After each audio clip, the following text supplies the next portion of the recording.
Good afternoon dear student.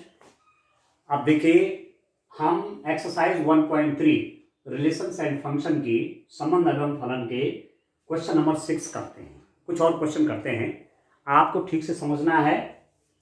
तो question आता है एफ सच दैट -1 से 1 R F x is equal to X over X by 2 द्वारा प्रदत्त फलन एकैकी है। फलन एफ सच दैट का प्रतिलोम भी ज्ञात कीजिए। आपको दिखाना है दिस फंक्शन इज 1 1। एक तो आपको फंक्शन को 1 1 दिखाना है, और फिर क्या चाहिए आपको, फंक्शन का इनवर्स भी फाइंड आउट करना है। फाइंड द इनवर्स, इसका इनवर्स भी चाहिए। ठीक हो गया? जरा क्वेश्चन देख रहा हूं जरा। हाँ, क्वेश्चन है so that this given function F x is equal to X over X plus 1 is 1 1। Find the inverse. आपको शो करना है फंक्शन आपका 1 1 है। तो देखिए 1 1 के लिए क्या करते हैं मेरे स्टूडेंट, फंक्शन को एक एक दिखाना है। उसके लिए आप क्या करते हैं, x की दो वैल्यूज लेते हैं, x1 x2 दो वैल्यूज लेते हैं। तो आप लिखते हैं taking f(x1) is equal to f(x2)। मैंने लिया f(x1) is equal to f(x2) लिया। ये अपनी तरफ से लेते हैं हम कि कोई दो इमेजेस सेम हैं। तो fx कितना है, fx आपका x बाई दिस है, तो x की जगह पे x1 कर दूंगा तो ये कितना बन जाएगा, this implies that x1 divided by x1 plus 2। fx1 x की जगह x1 over x1 plus 2 is equal to fx2। fx ये है तो x की जगह x2, ये हो जाएगा x2 बाई x2 प्लस 2। आपके समझ में बात आ रही होगी। fx आपका ये है, तो fx1 x की जगह मैं x1 कर दूंगा, तो जहां जहां x है वहां मैं x1 लिख दूंगा, ये आ गया।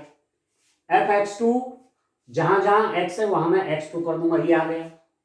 अब इसका क्रॉस मल्टीप्लीकेशन करिए, this implies that x1 into x2 plus 2 is equal to x2 into x1 plus 2। Cross multiply करिए, इसकी मल्टीप्लाई है और इसकी यहां, तो कितना हो जाएगा, दिस इंप्लाइज दैट इसकी मल्टीप्लाई से कितना हो जाएगा x1 x2, इसकी मल्टीप्लाई से 2x1, इसकी मल्टीप्लाई से x1 x2 प्लस इसकी मल्टीप्लाई से 2x2। समझ में आ रहा है? x1 की multiply x1 x2 plus 2x1, इसके इससे x1 x2 प्लस 2x2।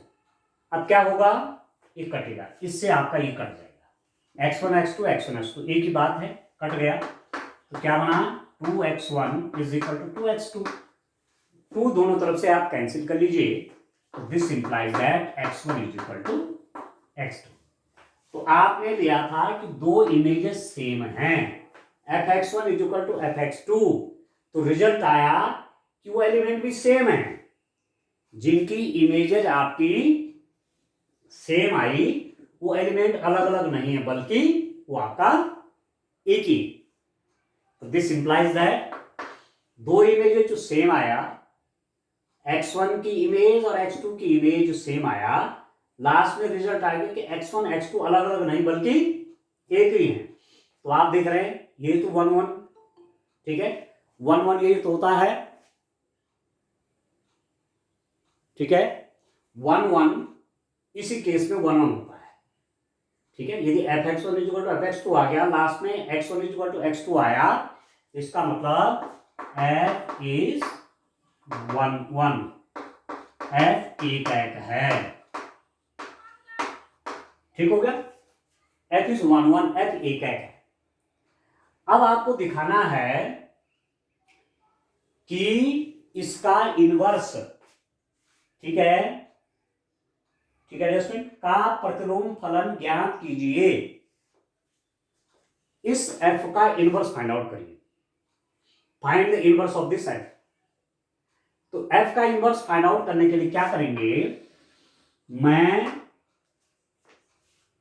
इसको y के बराबर लिखूंगा, y is equal to X over X plus 2। ठीक है, y is equal to fx लिखते हैं आप, तो y इज इक्वल टू ये हो गया।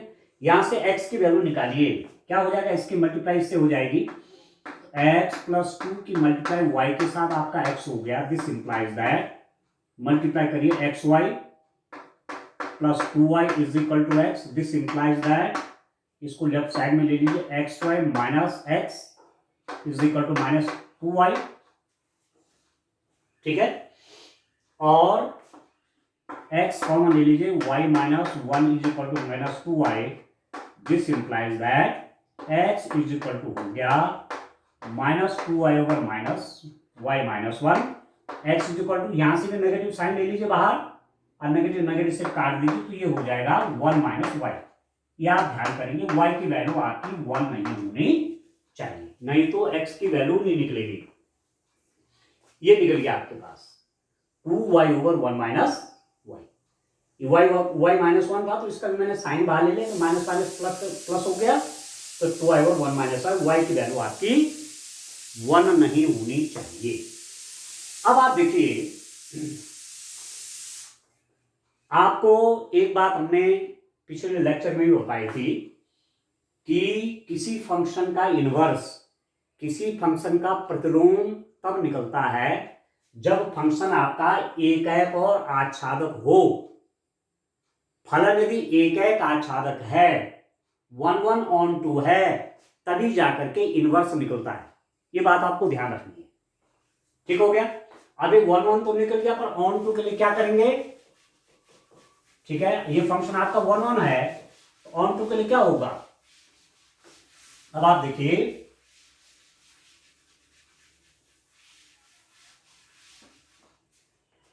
ठीक है स्टूडेंट, आप देखिए आपके पास आया x is equal to 2y over 1 minus Y. आपने लिखा y की वैल्यू आपकी 1 नहीं होनी चाहिए। तो यदि y 1 नहीं है तो y की जो भी वैल्यू आप रखेंगे x की कोई ना कोई वैल्यू आएगी। ठीक है, ठीक है, y की जो भी वैल्यू आप रखेंगे 1 को छोड़ करके x की कोई ना कोई वैल्यू आएगी, और वो क्या होगी? यूनिक होगी, यूनिक वैल्यू आएगी। तो एक तरीका यह है कि for every y belongs to r and y is not equal to 0, sorry 1, y की वैल्यू 1 नहीं होनी चाहिए, वी गेट, हमें मिलता है, we get a value of x in किसमें? -1 कोई भी वैल्यू y की रखूंगा तो मुझे x की वैल्यू मिलेगी -1 और 1 में। इसका मतलब हो गया f is onto. f क्या है? आच्छादक है। ठीक है दोस्तों, f क्या हो गया? आच्छादक हो गया कि y के प्रत्येक वैल्यू के लिए हम x की एक वैल्यू यहां मिलती है। तो इसका मतलब क्या हुआ? इसका मतलब हुआ कि आपका f क्या हो गया? आच्छादक है। ठीक है, ये तरीका तो ये है। तो f इज 1 1 ऑन 2। f आपने 1 1 भी दिखा रखा है, ऑन 2 भी दिखा दिया है, और एक तरीका इसका और भी है, एक तरीका और भी है। तो जो भी तरीका आपको पसंद आएगा ऑन 2 दिखाने के लिए, वो आप जरूर उसको फॉलो करेंगे। एक तरीका ये है कि मेरे पास x की वैल्यू ये आ गई, और फंक्शन f(x) आपका क्या है? f(x) आपने डिफाइन कर रखा है x over x plus 2। f(x) की वैल्यू ये है ना, तो आप f(x) की वैल्यू रखिए कितना? 2y ओवर 1 माइनस वाई, क्योंकि x की मेरे पास वैल्यू आई हुई है। तो ये कितना हो जाएगा? x की जगह रखिए 2y over 1 minus Y divided by x means 2y over 1 minus Y plus 2। ठीक है, f(x) आपका ये है, और x की वैल्यू मेरे पास ये आई हुई है, सॉल्व करके ये। तो f(x) x जगह ये रखिए तो फंक्शन में वैल्यू आ जाएगी, जहां जहां x है वहां मैं ये रख दूंगा। अब ये कितना हो जाएगा? This is equal to 2y over 1 minus Y divided by, इसकी मल्टीप्लाई यहाँ 2y plus 2 1 minus Y divided by 1 minus Y. ये हो जाएगा f 2y over 1 minus Y. ये मल्टीप्लाई में ऊपर चल जाएगा, कट गया, तो क्या मिला है? This is equal to 2y divided by 2y 2 से अंदर मल्टीप्लाई करो, +2 - 2y, इससे ये कट गया, ठीक है। तो 2y/2 हो गया, तो 2 से 2 कट गया तो y आ गया। आपके पास आ गया fx इज इक्वल टू आ गया y। fx is equal to क्या आ गया, y आ गया। fx इज इक्वल टू मेरे पास क्या आ गया रेजिस्टेंस, y आ गया। इसका मतलब क्या हुआ, इसका मतलब हुआ, इसका मतलब आपके पास क्या हो रहा है, इसका मतलब codomain is equal to range. Codomain पूरा का पूरा रेंज बन गया। मतलब y is equal to fx, x की प्रत्येक वैल्यू के लिए y की वैल्यू आ रही है और y की प्रत्येक वैल्यू के लिए x की वैल्यू है, तो ऐसी स्थिति में कोडोमेन क्या बन गया, रेंज बन गया।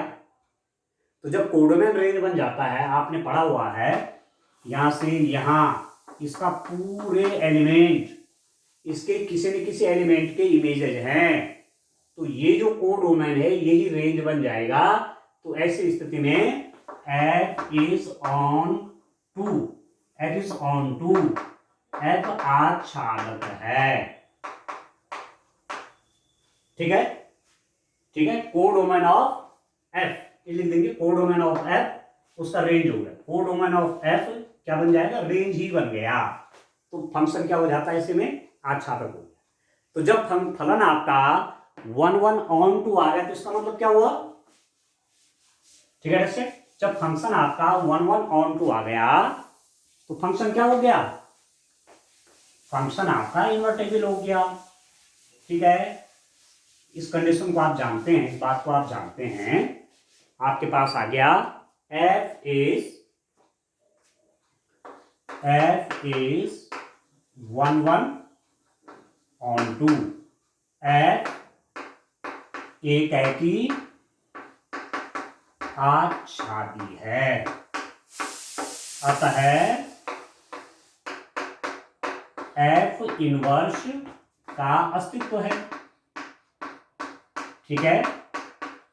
फलन आपका 1/1 है तो f इनवर्स होगा, फलन का इनवर्स प्रतिलोम होगा, और वो कितना होगा, f इनवर्स y कितना आएगा, वो ये x की वैल्यू के बराबर होगा। ये जो मैंने निकाला हुआ है ये हो जाएगा 2y/1 - y, ठीक है।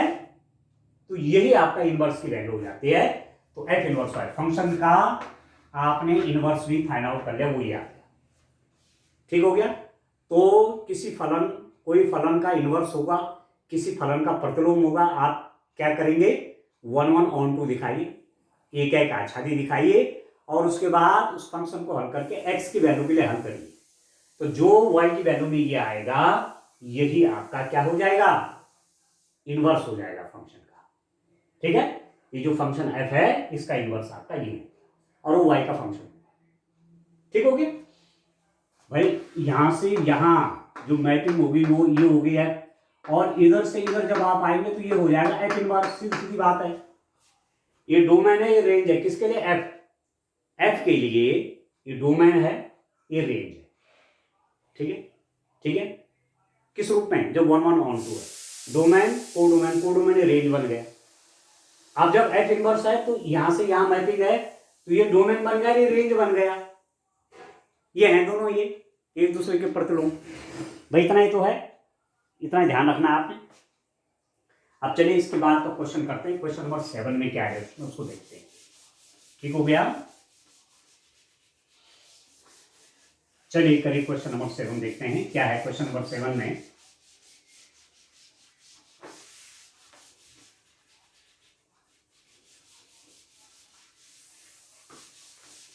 देखिए दोस्तों क्वेश्चन नंबर 7 देखते हैं।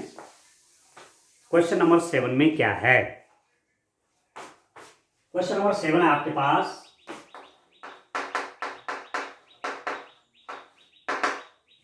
इसका देखिए fx है आपके पास 4x + 3, ये है फंक्शन द्वारा प्रदत्त फलन फंक्शन डिफाइंड है F such that R map down R के लिए रियल वैल्यूड फंक्शन है, सिद्ध कीजिए एफ व्युत्क्रमणीय है। आपको शो करना है this function F is invertible, इस फंक्शन का व्युत्क्रम होगा।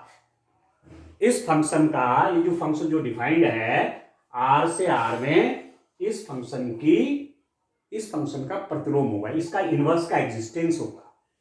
तो इनवर्स तभी निकलेगा जब एफ आपका 1 1 on 2 होगा, ठीक है, एफ इज 1 1 on 2, तब इसका इनवर्स होगा। अब 1 1 दिखाने के लिए क्या करेंगे, आप लिखते हैं taking F x1 is equal to F x2, F x1 की value F x2, F x1 कितना हुआ, x की जगह पे x1, ये हो जाएगा 4x1 + 3 is equal to F x2, x की जगह x2, तो 4x2 + 3, दिस इंप्लाइज दैट 3 से 3 कैंसिल हो गया, राइट हैंड साइड में करेंगे 0 हो जाएगा वो, तो 4x1 कितना हो गया 4x2, और दिस इंप्लाइज दैट 4 से 4 काट लीजिए तो x1 = x2 हो गया। ठीक है, आपने दो इमेजेस बराबर मानी, हमने कहा 2 इमेजेस सेम हैं, तो रिजल्ट आया कि वो एलिमेंट भी सेम है। ठीक है, जो दो इमेजेस सेम आई, वो दो इमेजेस सेम किसके, सेम एलिमेंट के हों, तो अलग अलग नहीं है बल्कि एक ही है, x1 x2 हो गया। ठीक है, इसका मतलब f एक है, f इज 1 1। ठीक है, अब f को आपको ऑन टू कैसे दिखाएंगे, f आच्छादक है कैसे दिखाएंगे, इसके दो तरीके बताऊंगा आपको। एक रूप में मैं लिख देता हूं taking y is equal to 4x + 3, ठीक है, fx is equal to y, ये लिख दिया, दिस इंप्लाइज दैट इसको आप x के लिए सॉल्व करिए, y - 3 is equal to 4x, इसको तो इसके साथ ले आए, this implies that x is equal to y - 3/4, ठीक है, x is equal to y - 3/4। ठीक है, अब y के आप जो भी वैल्यू रखेंगे, y कहां है, y यहां से y की वैल्यू मिलेगी, यहां से x की वैल्यू मिलेगी, तो y के आप जो भी वैल्यू रखेंगे फॉर एग्जांपल मैंने y 0 रखा, तो x की वैल्यू -3/4 वो यहां मिलेगा। मैंने लिखा y = 3, तो 3 - 3 0/4 आपका 0, तो x की वैल्यू 0 यहां मिलेगी। मतलब जो भी वैल्यू आप y की यहां रखेंगे, इसमें यहां से y की वैल्यू जो भी आप इसमें रखेंगे, उसके हिसाब से आपका x की वैल्यू यहां मिलेगी। इसका मतलब क्या हुआ, इसका हर एलिमेंट इसके एलिमेंट का प्रतिबिंब है। तो आप लिखेंगे for every y belongs to R codomain we have a value x belongs to R domain set में, सो f इज ऑन, ठीक है, y बिलोंग्स टू R सैप्रान के का प्रत्येक अवयव प्रांत के अवयव का प्रतिबिंब है, आता है f आच्छादक है। ठीक है, ये एक तरीका तो ये है ऑन टू दिखाने का कि y की प्रत्येक वैल्यू के लिए x की एक वैल्यू आएगी, इसका मतलब y यहां है और x यहां है, तो y की जो भी वैल्यू आप यहां ले रहे हैं x की वैल्यू यहां मिल रही है, तो अपने आप फंक्शन ऑन टू हो गया। दूसरा तरीका क्या है, एक तरीका और भी है, आपने यहां से x की वैल्यू निकालनी, देखिए ठीक हो गया, आपने क्या निकाला, x की वैल्यू निकाली आपने सॉल्व करके, मेरे पास ये आया। आपके पास fx क्या है, fx इज इक्वल टू है 4x + 3, ठीक है, अब 4 इंटू x मीन्स y - 3/4 + 3, इससे कट गया तो y माइनस 3 प्लस 3, तो यहां आ गया आपका y आ गया। y इक्वल टू क्या बन गया, एफ एक्स। ठीक है, ठीक है। तो रिजल्ट क्या आया, codomain of f is equal to range. ये पूरा कोडोमेन क्या बन गया, रेंज बन गया। ये पूरा y मतलब इसकी value y is equal to f x आ गया आपके पास। ठीक है, या f x is equal to y, जो भी f x is equal to y, जो भी वैल्यू एक्स पे ले रहे हैं आपको वाई मिल रहा है, जो भी वैल्यू वाई है, वाई की जो भी वैल्यू है उसके हिसाब से एफ एक्स आ रहा है। मतलब हर वैल्यू इसकी प्रत्येक वैल्यू के लिए यहां वैल्यू से लिंक है, इसकी प्रत्येक वैल्यू यहां कहीं ना कहीं इमेज आ रही है। तो ये पूरा का पूरा कोडोमेन रेंज बन गया, मतलब छोटा कुछ नहीं है। इसका मतलब आप रिजल्ट के रूप में लिख देंगे, this implies that F is 1 1 onto 1 1 and onto, so F inverse exist. ठीक है, एफ एक है, आज शादी है, अतः एफ एक है का शादी है, इसलिए एफ इनवर्स का अस्तित्व है। ठीक है, अंडरस्टैंड।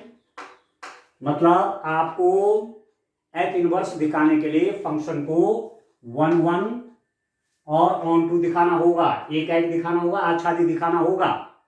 जब एक एक आच्छादी फंक्शन आ जाता है, 1 1 ऑन टू आ जाता है, इसका मतलब उसके इनवर्स का अस्तित्व है, उसका इनवर्स निकलेगा। अब इनवर्स निकलेगा तो कितना होगा, ठीक है, एफ इनवर्स किसका फंक्शन होगा, इनवर्स। जैसे आप लिखते हैं एफ एक्स किसका फंक्शन है, एक्स का, तो इनवर्स किसका फंक्शन होगा, वाई का। और वो कितना होगा, वो हमने वैल्यू निकाली हुई, ये एक्स की वैल्यू जो निकली हुई है ना, ये यही इनवर्स है, इनवर्स की वैल्यू है एफ इनवर्स वाई बराबर वाई माइनस 3/4, ये निकल जाएगा एफ इनवर्स। सिंपल सी बात है, ठीक हो गया। ठीक है दोस्तों, इसका प्रतिलोम फलन ज्ञात कीजिए। तो ये है प्रतिलोम फलन, प्रतिलोम फलन, या आप लिखेंगे इनवर्स फंक्शन, इनवर्स फंक्शन। ठीक है, ये निकल गया इनवर्स फंक्शन, जो एक्स की वैल्यू आई कैलकुलेट करके वही है इनवर्स फंक्शन का। तो पहले 1 1 ऑन टू आपको दिखाना है इसको। ठीक है,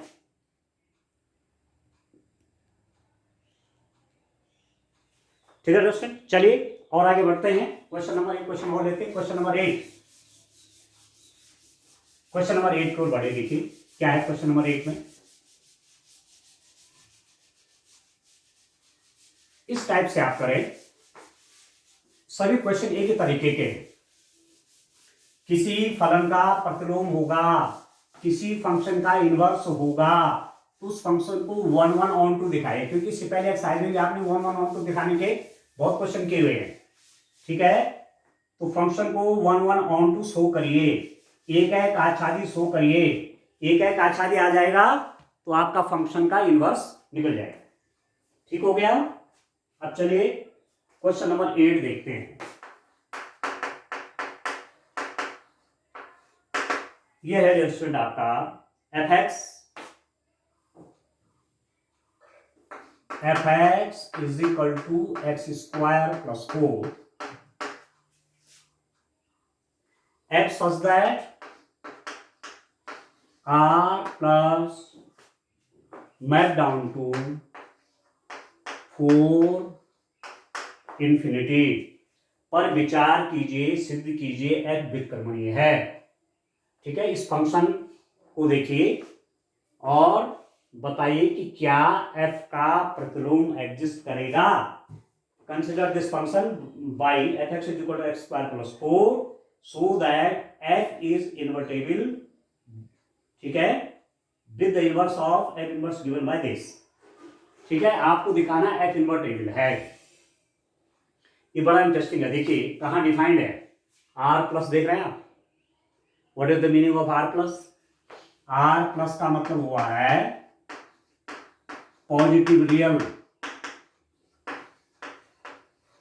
पॉजिटिव रियल्स, ठीक है, पॉजिटिव रियल्स, धनात्मक वास्तविक संख्याएं, ये मतलब है इसका, धनात्मक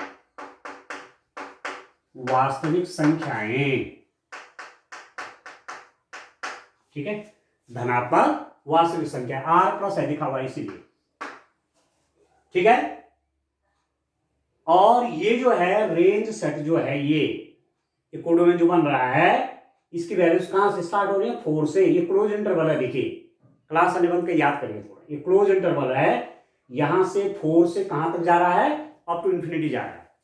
तो इसमें 4 भी होगा और 4 से बड़ी वैल्यूज भी होंगी, ठीक है। अब यहां पॉजिटिव क्यों लिखा? यदि केवल आर होता तब क्या होता? बड़ा इंटरेस्टिंग है, देखिए F x is equal to x square plus 4। यदि मैं कहता कि x बिलोंग्स टू r, आपने कहा x r में है, r में, r प्लस में कह रहा हूं, r में, तो यदि मैंने f -1 लिया तो -1 का स्क्वायर प्लस 1 कितना हुआ? ये 5 हो गया, -1 का स्क्वायर 1 और प्लस 4 5, और f1 कितना हुआ? 1 स्क्वायर प्लस 4 ये भी 5। तो आपके पास क्या है? f -1 is equal to f1 is equal to 5, but लेकिन -1 की वैल्यू +1 के बराबर नहीं है, देगा। तो यहां पर फंक्शन आपका कैसे निकल गया? f इज नॉट 1 1, f 1 1 नहीं है, क्योंकि -1 की मैपिंग भी, -1 का प्रतिबिंब भी 5 है और +1 का प्रतिबिंब भी क्या है? 5 है। तो फंक्शन एक एक नहीं है और इसलिए उसका इनवर्स का अस्तित्व नहीं, उसका व्युत्क्रम नहीं निकलेगा, प्रतिलोम नहीं निकलेगा फंक्शन का, ठीक है। इसलिए उसने ऐसा नहीं दिया, F x is equal to x square plus 4, X belongs to R नहीं, बल्कि आर प्लस दिया। आर प्लस का मतलब हुआ केवल धनात्मक मान है एक्स की वैल्यूज, ऋणात्मक है ही नहीं। जब केवल धनात्मक है, इसलिए एक्स के प्रत्येक मान के लिए एफ एक्स का एक सिंगल मान निकलेगा, ठीक हो गया। तो चलिए इसको मैं लिखता हूं, ये भी आपने समझना है, ये खास बातें हैं। तो आर प्लस आप समझ गए होंगे, केवल हमारे पास पॉजिटिव रियल है, पॉजिटिव रियल से यहां मैपिंग हो रखी है, ठीक हो गया। अब आप देखिए क्या करूंगा, मुझे एक एक दिखाने के लिए तरीका क्या है? टेकिंग, आप ले लेते हैं क्या क्या, f(x1) is equal to f(x2), ये ले लेते हैं, f(x1) is equal to f(x2), ठीक है। f(x1) कितना होगा? x की जगह पे x1 करेंगे तो यहां पे x1 हो जाएगा x1 square plus 4 is equal to, जब f(x2) निकालूंगा x की जगह पे x2 करूंगा तो यहां भी x2 हो जाएगा x2 स्क्वायर प्लस 4 -4 दोनों कट गए, ठीक हो गया। तो दिस इंप्लाइज दैट क्या हुआ? x1 square is equal to x2 square, this implies that x1 is equal to plus minus x2। कहीं पर आप स्क्वायर रूट करेंगे ना, x1 is equal to square root of this x2 square, तो square root of 4 को क्या लिखते हैं आप? +-2। तो जब x1 की वैल्यू निकालोगे तो स्क्वायर रूट करोगे, और स्क्वायर रूट क्या? तो +-x2 आया, देख रहे हैं। तो x is equal to +-x2, x बराबर +x2 और x बराबर -x2, बट लेकिन परंतु -x2 नहीं ले सकते। क्यों नहीं ले सकते -x2? -x2 does not belongs to R plus. We can't take -x2 because -x2 does not belongs to R plus. ये तो पॉजिटिव नंबर का सेट है ना, ये तो पॉजिटिव नंबर का सेट हो गया ना, तो इसमें नेगेटिव नंबर होगा ही। दिस इंप्लाइज दैट, इसमें लिख दूंगा x1 बराबर x2, क्योंकि प्लस माइनस की बात ही नहीं होगी, माइनस तो हो ही नहीं सकता, x1 is equal to x2 हो गया। तो this implies that f is 1 1। यहां पर मैं नेगेटिव वैल्यू नहीं ले सकता, क्योंकि मेरे पास सेट में नेगेटिव वैल्यूज है ही नहीं है, जहां से मैपिंग आगे बढ़ेगी, ठीक है, ये तो डोमेन सेट एलिमेंट है ना, यहां नेगेटिव तो है ही नहीं, तो x2 में नेगेटिव कैसे ले लूंगा, इसलिए मैंने x1 इक्वल टू पॉजिटिव लिया x2, तो f इज 1 1, f एक है, ठीक हो गया, f आपका एक है। एक बात आ गई। दूसरी बात क्या है कि मुझे इसको ऑन टू भी दिखाना है। एक है तो मैंने फंक्शन को दिखा दिया, अब ऑन टू कैसे दिखाऊंगा, आच्छादक कैसे दिखाऊंगा, तो इसको आप y रखते हैं, y is equal to x square plus 4, this implies that x square is equal to y minus 4, this implies that x is equal to square root of y minus 4। अब आप बोलेंगे कि स्क्वायर रूट निकालेंगे तो plus minus क्यों नहीं रखा, x की वैल्यू प्लस माइनस क्यों नहीं रखी, इसलिए नहीं रखी कि x की वैल्यू केवल पॉजिटिव है, प्लस माइनस हो नहीं सकता, केवल प्लस होगा। बड़ा इंटरेस्टिंग है, आपके पास निकल गया x is equal to square root of y minus 4। y की वैल्यूज कहां से मिलेंगी, यहां से, x की वैल्यूज कहां से मिलेंगी, यहां से, ठीक है। अब y माइनस 4, यदि मैं y को शून्य कर दूं तो वर्गमूल, आपने कहा y बराबर 0, y बराबर 0, तो मेरे पास हो गया माइनस वर्गमूल 4 square root of minus 4, which is not real, which is not real, तो रियल नंबर है नहीं, ये तो कॉम्प्लेक्स नंबर आ गया, ये तो आपका सम्मिश्र संख्या आ गई, आपने पढ़ा है क्लास 11 पे सम्मिश्र संख्या, तो ऐसी वैल्यूज तो मैं ले नहीं सकता स्क्वायर रूट के अंदर नेगेटिव। तो बड़ी बात है, यहां पर आपको सेट ऐसा दिया हुआ है, देखो जहां मैपिंग है उसकी वैल्यू कहां से शुरू हो रही है, 4 से, उसमें 0 हो ही नहीं सकता, y की वैल्यू 0 हो ही नहीं सकती, क्योंकि y की वैल्यू कहां से स्टार्ट है, 4 से। देख रहे हैं आप, मैं यहां y 0 नहीं ले सकता, क्योंकि y की वैल्यू 4 या 4 से बड़ी है, ठीक हो गया। y की वैल्यू आप या तो 4 लेंगे या 4 से बड़ी लेंगे, तो यदि आपने y इज इक्वल टू 4 लिया तो 4 माइनस 4 0 और x की वैल्यू 0, यदि y इज इक्वल टू आपने 5 लिया तो 5 माइनस 4 इज इक्वल टू 1, 1 का स्क्वायर रूट 1, ठीक है। आपने y की वैल्यू लिया 10, तो 10 minus 6 square, 10 minus 4 square root of 6, वो भी यहां मिलेगा, मतलब y की प्रत्येक वैल्यू जो कि यहां है, हमें x का एक मान यहां मिलेगा, ठीक है, यहां लिख देता हूं, ठीक है दर्शक, ये तो आपको रिजल्ट मिल गया, एक तो मैं यहां लिख देता हूं, रिजल्ट आ गया f इज 1 1, f एक है, एक रिजल्ट ये मिल गया, f एक है। अब दूसरा मेरे पास रिजल्ट क्या मिला हुआ है, मेरे पास x की वैल्यू मिली हुई है square root of y minus 4, बाकी मैं सबको वाइप कर लेता हूं, इसको मैं मिटा देता हूं, ठीक है। देखिए f एक है, आधा क्वेश्चन तो हो गया, अब f ऑन टू है, f आच्छादक है, वो कैसे दिखाऊंगा, ठीक है। तो देखिए दो तरीके से बताऊंगा,